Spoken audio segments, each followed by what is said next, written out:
Era una noche de 1955, en un salón de fiestas del centro de la Ciudad de México. Pedro Infante, el ídolo más grande que México había producido hasta ese momento, el hombre cuya voz salía de cada radio del país, cuyos filmes llenaban los cines de todo el continente.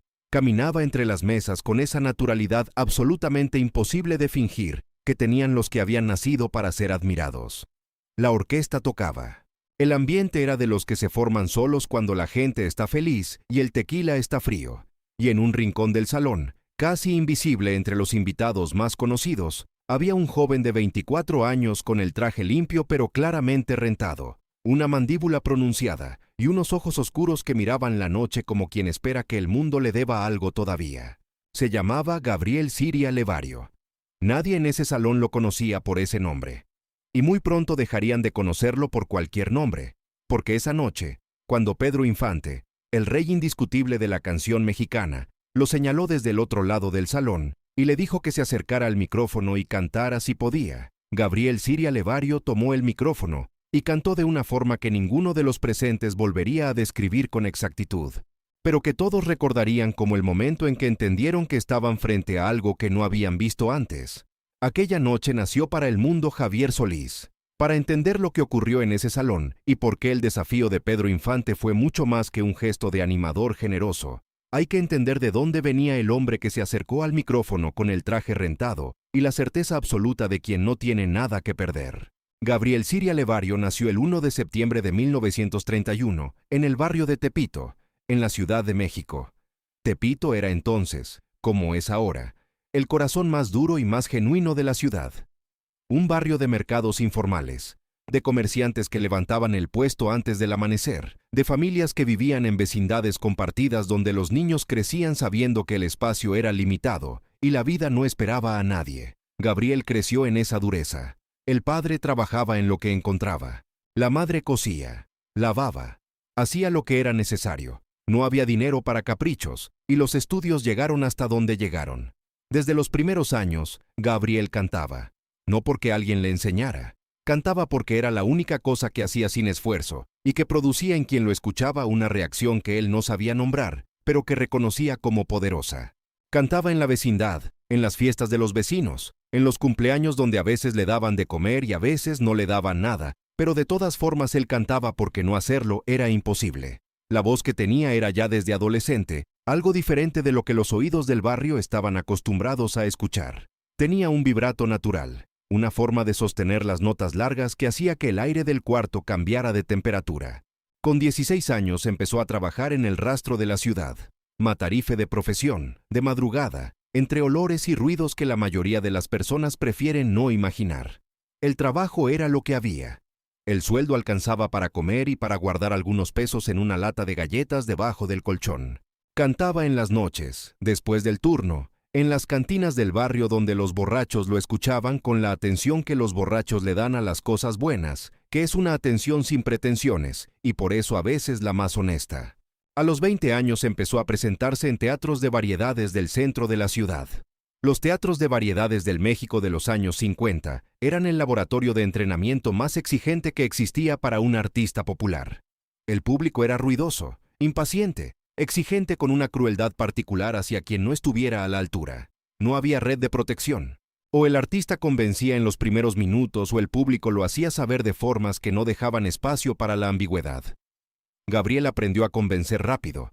Aprendió a leer el humor de una sala antes de abrir la boca. Aprendió a ajustar el tempo, la dinámica, la elección del repertorio según lo que la gente necesitaba escuchar en ese momento específico. Fue durante uno de esos años de entrenamiento en los teatros, cuando un productor musical llamado Rafael Carreras lo escuchó y decidió que aquella voz merecía una oportunidad formal. Carreras tenía contactos con la CBS México y arregló una audición. La audición fue en las oficinas de la disquera, en una sala pequeña con un piano y un técnico de sonido que había escuchado a tanta gente que ya no ponía cara de sorpresa ante nada. Gabriel cantó. El técnico de sonido puso cara de sorpresa. La audición derivó en conversaciones. Las conversaciones derivaron en un contrato pequeño, con cláusulas conservadoras y expectativas modestas. Fue en ese proceso de negociaciones y preparación cuando ocurrió la noche que cambiaría todo. Alguien conocía a alguien que tenía invitación a una fiesta, donde estaría Pedro Infante. Gabriel llegó casi por casualidad, o por esa clase de casualidades que el destino prepara con más cuidado del que simulan tener. Pedro Infante en 1955 estaba en el punto más alto de cualquier punto al que un artista mexicano podía llegar. Había hecho más de 50 películas. Había grabado cientos de canciones. Su cara aparecía en revistas, en anuncios, en los sueños de la mitad del país. Era el tipo de celebridad que hoy no existe, porque los medios que la producen ya no tienen la concentración que tenían entonces. Cuando Pedro Infante aparecía en un lugar, ese lugar se convertía automáticamente en el lugar más importante del mundo en ese momento. Y fue ese hombre, ese monstruo de popularidad y talento, quien cruzó el salón esa noche y le dijo al joven del rincón que se acercara al micrófono y cantara si podía. Algunos que estuvieron presentes dicen que Pedro Infante había escuchado hablar de Gabriel por personas intermedias. Otros dicen que fue un gesto espontáneo, el tipo de cosa que hacen los artistas que son suficientemente seguros de sí mismos para no temer ninguna comparación. Probablemente fue las dos cosas al mismo tiempo. Lo que nadie discute es lo que ocurrió cuando Gabriel tomó el micrófono. La orquesta improvisó una introducción. Y entonces la voz.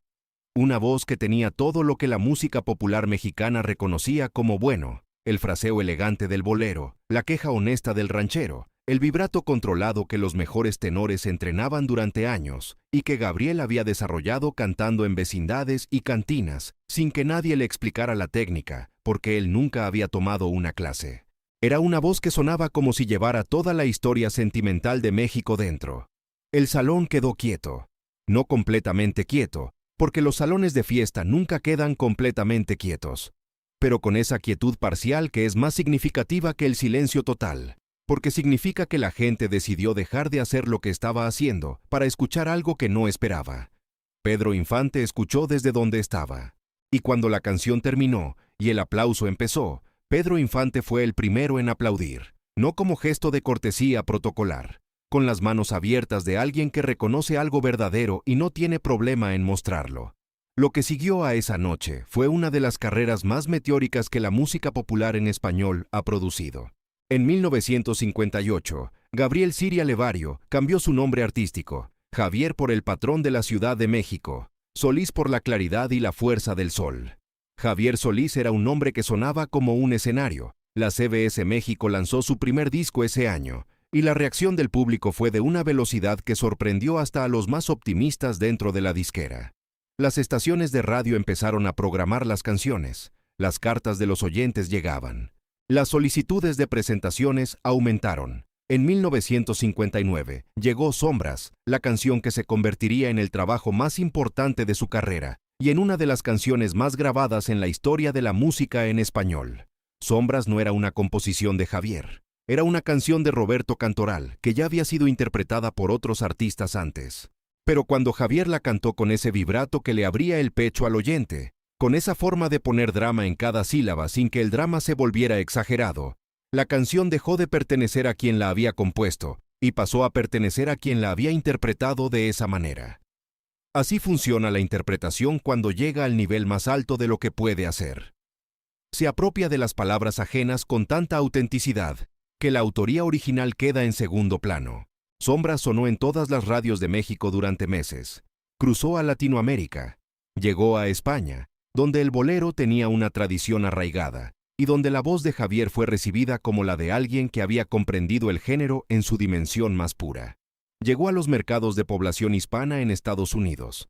El disco vendió en cifras que la CBS México no había anticipado para un artista nuevo. Javier Solís pasó de ser un nombre prometedor a ser una estrella en cuestión de semanas. Lo que vino después fue una década de producción musical que hoy parece imposible. Entre 1958 y 1966, Javier Solís grabó más de 300 canciones. Lanzaba entre 3 y 4 álbumes al año. Cada álbum vendía decenas de miles de copias en México y en varios países de América Latina simultáneamente. Las regalías que generaban esas ventas, calculadas con los valores de la época, representaban ingresos de entre 200,000 y 800,000 pesos anuales solo por concepto de ventas discográficas. Sumando las presentaciones en vivo, los contratos para cine y los patrocinios comerciales, Javier Solís era en la primera mitad de los años 60 uno de los artistas mejor pagados de México. El cine llegó pronto. La industria cinematográfica mexicana de los años 50 y 60 era una maquinaria cultural que captaba a los artistas populares y los convertía en estrellas de doble pantalla. Javier protagonizó y coprotagonizó más de 30 filmes entre 1960 y 1966. Trabajó junto a las grandes figuras del cine nacional. Interpretó siempre al mismo tipo de personaje, el hombre ranchero, valiente, sentimental, que ama con demasiada intensidad y que sufre con la misma intensidad con que ama. Era exactamente lo que el público quería ver, y Javier lo hacía con una credibilidad que no requería esfuerzo aparente porque era lo mismo que hacía cuando cantaba. Se entregaba completamente sin guardar reservas. Sus presentaciones en vivo eran experiencias que el público recordaba durante años. Javier en el escenario era una contradicción productiva. La voz era enorme. Ocupaba el espacio con una autoridad que ningún micrófono podía completamente capturar. Pero el hombre era quieto. Se movía poco. No hacía los grandes gestos que muchos artistas de su generación usaban para llenar la distancia entre ellos y el público. Javier llenaba esa distancia con la voz sola. Y era suficiente. Más que suficiente. Era todo. En los palenques de las ferias más importantes de México, el caché de Javier Solís en 1964 era de 150,000 pesos por presentación. En la Feria de San Marcos en Aguascalientes, en la Feria de Zacatecas, en las ferias de los estados del norte donde la música ranchera era casi una religión civil, el nombre de Javier Solís en el cartel garantizaba que no quedara un lugar disponible. Hacía entre 60 y 80 presentaciones al año. Solo en presentaciones en vivo, sus ingresos anuales durante la primera mitad de los años 60 eran de entre 9 y 12 millones de pesos de la época. Con ese dinero construyó un patrimonio que reflejaba lo que era, un hombre de barrio que había llegado lejos y que no pretendía haber nacido en otro lugar. Compró una casa en la colonia Narvarte de la Ciudad de México, a pocas calles de donde había crecido, pero con todas las comodidades que su infancia no había tenido. 4 recámaras, jardín, garaje para 2 autos, una sala donde colgó los pocos reconocimientos que había recibido hasta entonces y que los años siguientes multiplicarían. Compró una camioneta para sus viajes entre ciudades y un Chrysler Imperial blanco para las llegadas a los teatros más importantes, para los momentos en que la imagen era parte del espectáculo antes de que el espectáculo comenzara. Tenía 34 años cuando la muerte llegó sin anunciarse, como siempre lo hace cuando el que se va tiene todavía tanto por delante. El 18 de abril de 1966, Javier Solís ingresó al Hospital General de México por complicaciones derivadas de una vesícula biliar que llevaba años dando señales de alerta que el artista había ignorado porque su agenda no tenía huecos para enfermedades. La cirugía parecía de rutina. El médico que lo atendía era de confianza. Los pronósticos iniciales eran favorables, pero durante la operación desarrolló complicaciones que el equipo médico no pudo controlar. El 19 de abril de 1966, Javier Solís murió en el quirófano. Tenía 34 años. El México que se enteró de la noticia esa tarde no supo cómo procesar lo que escuchaba. Los boletines de las estaciones de radio interrumpieron la programación normal. Los periódicos de la tarde salieron con portadas que nadie esperaba preparar ese día. Las estaciones de radio empezaron a tocar sombras en bucle. En los mercados, en las cantinas, en las vecindades de Tepito donde había crecido Gabriel Siria Levario, la gente se detuvo. Algunos lloraron. Muchos pusieron el radio más fuerte. Pedro Infante había muerto 9 años antes, en un accidente de aviación el 15 de abril de 1957.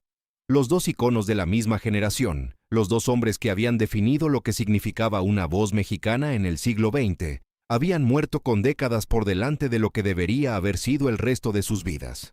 Y sin embargo lo que dejaron fue suficiente para que el tiempo no los alcanzara. La noche de 1955, en ese salón del centro de la ciudad, cuando Pedro Infante apuntó hacia el rincón y dijo que el joven del traje rentado se acercara y cantara si podía, ninguno de los dos sabía lo que estaba comenzando. Pedro Infante no sabía que estaba dándole el escenario que necesitaba al artista, que vendería más discos de bolero ranchero que cualquier otro de su generación.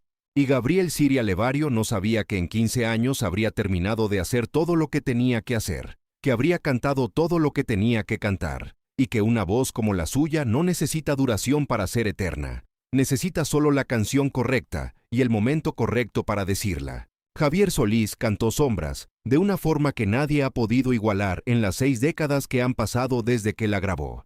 Eso es lo que quedó. Esas sombras, esas palabras que él hizo suyas con esa voz que aprendió solo en las vecindades de Tepito, y que perfeccionó en las cantinas del barrio, y que llevó hasta los escenarios más grandes del país, y que todavía hoy suena en cualquier lugar donde alguien necesite escuchar. Algo que le diga que el dolor tiene nombre, y que el nombre suena hermoso.